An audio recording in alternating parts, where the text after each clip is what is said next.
Une invitée passionnante qui connaît bien son sujet. La performance digitale et le sens de l'écosystème. Être aligné économiquement et sur le marché avec ce que l'on dit, ce que l'on fait et surtout ce que l'on communique. Restez avec nous.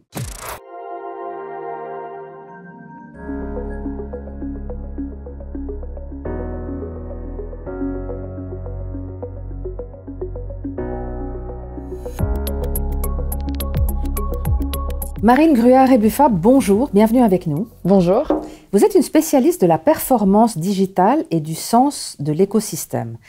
Avant que nous rentrions dans une définition, pour que nous soyons tous alignés sur ce que ça signifie exactement, quel est l'état des lieux de ces secteurs d'activité qui vont ensemble? Alors, aujourd'hui, ce qu'il faut bien comprendre, c'est que la performance digitale est mesurée avec des KPIs, des taux de rebond, des taux de visite, des temps de lecture, tous ces termes techniques sans fin qui, en réalité, sont une photo d'un instant T du point de vue uniquement technique et n'ont pas de dimension de performance commerciale, de performance au sens pur. Donc on est plus dans les chiffres, donc on va aller vers plus une qualité. Mais ça n'empêche pas les chiffres et donc les revenus et la motivation en termes de résultats de chiffres. Et si on devait donner aujourd'hui, par rapport à votre spécialisation, une définition de la performance digitale et du sens de l'écosystème? Alors déjà, le point important par rapport à l'écosystème, c'est de remettre la performance au centre. Qu'est-ce qu'on appelle performance aujourd'hui? La performance dans la vision du monde de demain, aujourd'hui mais demain, c'est de savoir est-ce que vous voulez être capable de vendre X centaines de paires de chaussures dans un délai court, ou alors est-ce que vous voulez avoir une marque emblématique pour les 20 prochaines années?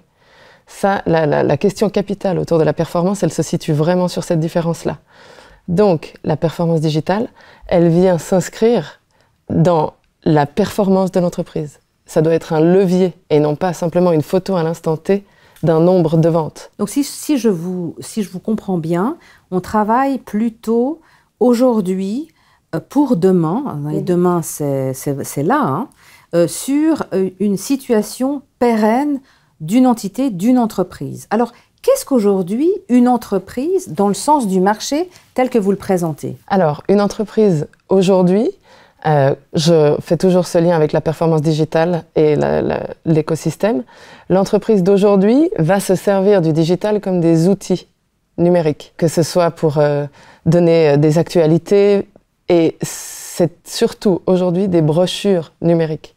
Et c'est l'erreur qui doit être corrigée, c'est en fait de voir la société, l'entreprise comme un écosystème et de faire transpirer cet écosystème sur le digital pour obtenir la performance digitale. Alors, comment voir une entreprise qui est construite sur un écosystème? Vous parliez tout à l'heure d'une entreprise engagée. Qu'est-ce qu'une entreprise engagée aujourd'hui? Parce qu'on parle de collaborateurs engagés, mais une entreprise engagée, c'est quoi? Une entreprise engagée, c'est une entreprise qui est capable de rayonner sur tout son écosystème. Que ce soit à un niveau économique, en tant qu'acteur du marché, à un niveau humain, interne ou externe, et à un niveau environnemental. Donc une entreprise engagée, c'est une entreprise qui est capable d'optimiser son écosystème pour une prospérité collective. Aujourd'hui, on sait, parce que ce sont des chiffres et des statistiques publiques, qu'en moyenne, et corrigez-moi si c'est faux, 80% des entreprises actives sur le marché ne sont pas engagées, ou en tout cas n'ont pas l'air de l'être. Ça veut dire qu'il y a un certain nombre d'écrits et de théories, et après les actions, ça a du mal à suivre, d'accord? Alors, quels sont les défis aujourd'hui que font face ces entreprises pour devenir justement des entreprises engagées? Alors, ce clivage dont vous parlez existe, parce que le digital est aussi un reflet de la réalité du marché des entreprises. Donc aujourd'hui, ce clivage entre une entreprise qui souhaite être engagée et une entreprise qui l'est réellement, il y a encore un chemin à faire entre ces deux états, on va dire, d'entreprise. Une entreprise engagée, elle va être capable d'exploiter son écosystème. Donc, quand je parle d'écosystème, je parle de tout ce qui gravite autour de la société. Ça va être les fournisseurs, ça va être, dépendant du secteur évidemment, ça va être les fournisseurs, ça va être le système de transport, les ressources humaines, les partenaires, les investisseurs. Tout ce qui gravite autour d'une entreprise peut participer à une prospérité collective, à laquelle, évidemment, l'entreprise va profiter. Parce qu'on revient à la vision long terme ou court terme. Et court terme, pour moi, ce sont des stratégies commerciales qui sont visées vraiment pour un instant T, mais une performance d'entreprise et donc une performance digitale doit s'inscrire dans le long terme. Et donc la société doit faire vivre son écosystème, son système de valeurs, son système de data, pour être capable d'être performant sur le digital. Et les défis que font face ces entreprises pour justement devenir comme ça, vous pourriez nous donner 2-3 exemples? Alors le défi digital le plus parlant, c'est la somme, enfin ce qui est investi par les entreprises dans les sites internet, dans les outils numériques, enfin les outils digitaux. On va investir dans un site internet, dans des réseaux sociaux, dans des newsletters. Et ce qui se passe, c'est que ces investissements-là, si il n'y a pas de sens, que l'entreprise n'est pas engagée au sens dans son intrinsèque même, ces dépenses digitales sont vaines. D'accord, inutiles. Inutiles, parce qu'en fait, elles ne répondent pas à une demande du marché. Le marché a besoin de connaître l'engagement, a besoin de sentir que la société a des valeurs, et non pas simplement qu'elle les étale sur un site internet. Parce que lister des valeurs ou lister des produits, ça, on en revient à faire une brochure numérique. Et une performance digitale, c'est bien plus que ça. Est-ce qu'on peut dire qu'aujourd'hui, on attend d'une entreprise engagée qu'elle soit aussi efficace dans l'action, dans le digital, que dans la réalité? Parce qu'au fond, ce que vous nous dites, parce que c'est votre spécialisation, qu'il y a vraiment les deux. En fait, pour qu'il y ait une corrélation et une vraie, preuve d'une entreprise qui est engagée. Ça veut dire qu'elle étale des valeurs par écrit, mais qu'elle les vive en réalité. Et les autres partenaires, on parle du management et des employés. Quelles sont leurs importances dans justement cette entreprise engagée qui prend vie? Alors ça, c'est la mise en parallèle de deux écosystèmes. Donc il y a l'écosystème de l'entreprise, comme vous le disiez, les employés, tout ce qui va résonner autour de la société, le système commercial qui vient s'inscrire. Et il y a l'écosystème digital, qui lui doit être en fait un levier de performance. Donc là, ça doit être évidemment que la performance digitale ne peut pas exister si la société en elle-même n'est pas capable d'engager les gens autour d'elle. Donc, et engager les gens, ça se fait à plusieurs niveaux. Quelles sont les tendances aujourd'hui de la performance digitale et du sens d'écosystème? Vers quoi on va? S'il y a 80% des entreprises qui ne le sont pas encore, on imagine qu'il y en a 20 qui sont déjà dedans. Donc, oui. Alors c'est souvent des marques qu'on appelle des marques de cœur. Je pense que vous avez déjà entendu ce terme-là. C'est ces marques qui ont cette capacité énorme à prendre les gens, c'est-à-dire prendre les communautés, les clients, les fournisseurs, l'opinion publique, parfois même des aspects plus politiques, à les emmener avec eux pour construire une histoire dans le temps. Et là, pour moi, on est sur quelque chose une vraie performance au sens pur. Et le digital est un levier pour venir décupler la performance d'origine. Si la performance d'origine n'est pas existante, de toute façon, le digital ne va faire que refléter ça.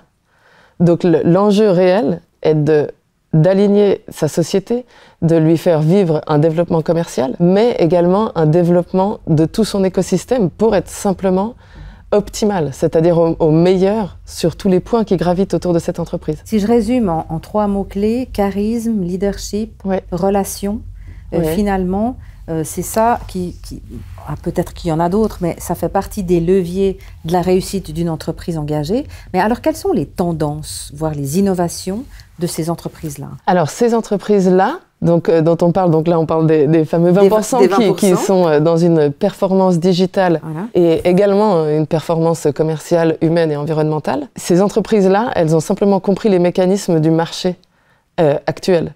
C'est-à-dire qu'elles ont compris que les communautés et les personnes en fait, qui doivent les suivre doivent s'aligner à ces valeurs. Aujourd'hui, quand on est une société de mettre en ligne qu'on est éthique, ça ne devrait même pas exister, parce que ça devrait couler de sens. On doit aller chercher bien plus loin. On doit donner l'engagement, qu'est-ce que la société fait pour ce qui existe autour d'elle. Comment est-ce qu'elle fait prospérer et de manière évidemment commerciale et bienveillante, comment est-ce qu'elle fait prospérer son écosystème.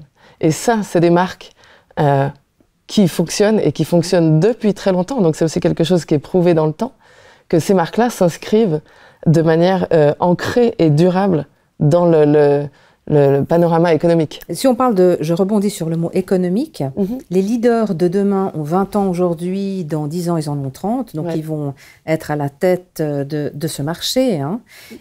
Économiquement, quels sont les avantages, les atouts de justement être une entreprise engagée, si on résume tout ce qu'on vient de dire finalement en quelques points? Alors économiquement, l'enjeu, c'est la notoriété de la marque qui va venir vraiment faire ce travail de long terme et qui permet une prospérité durable et longue et donc performante. Donc c'est ce que je recherche, on va dire, les talents aujourd'hui qui ont 20 ans et cette génération-là de demain. Les talents recherchent des sociétés engagées. Après, qu'il y ait une âme, en fait, que la société ait un engagement pour tel ou tel type de situation, ou simplement qu'elle soit engagée à l'interne de manière précise et véridique. Ça veut dire, on parle du fameux faire et démontrer qu'on fait véritablement.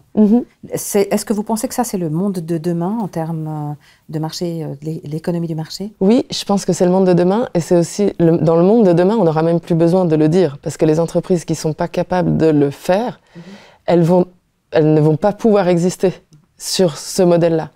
Par contre, une entreprise qui d'elle-même va développer tout ce système interne et cet écosystème de manière durable ou en performance, de facto, en fait, elle va se retrouver sur un seuil de performance qui va être intéressant. D'accord. Merci beaucoup Marine Gruard et Buffin pour ce passionnant interview. On se réjouit de vous revoir bientôt. On vous souhaite tout bon pour la suite. Merci à vous. Cette interview est en partenariat avec Doukas Copy TV. Restez connectés, restez avec nous. À bientôt.